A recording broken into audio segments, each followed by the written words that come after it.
নমস্কাৰ, পুনৰ অন্য নতুন এটি ভিডিঅ'লৈ স্বাগতম জনাইছোঁ আৰু সেৱা জনাইছোঁ।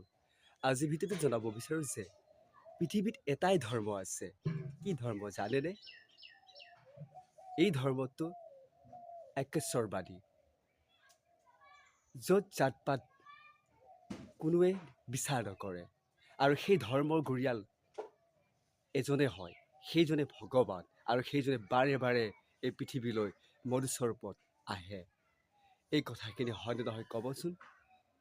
আমাৰ সেই জাত পাত, আমাৰ বহুত ধৰ্ম আছে, কিন্তু ভগৱানৰ এটাই ধৰ্ম, এক ঈশ্বৰবাদী, এক ভগৱানৰ নাম লোৱা।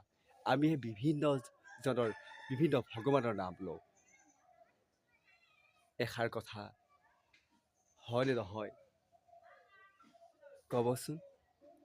আৰু যদি ভাল লাগে আপোনালোকে হৃদয়ত এটা কোণত মোক ঠাই দিব, আৰু মই আপোনালোকৰ বাবে ভগৱানৰ ওচৰত এটাই প্ৰাৰ্থনা জনাইছোঁ, ভগৱানে নিজেই আপোনালোকৰ হৃদয়ত ঠাই লয়। পুনৰ লগ পোৱাৰ আশাৰে বিদায় ল'লোঁ। ধন্যবাদ।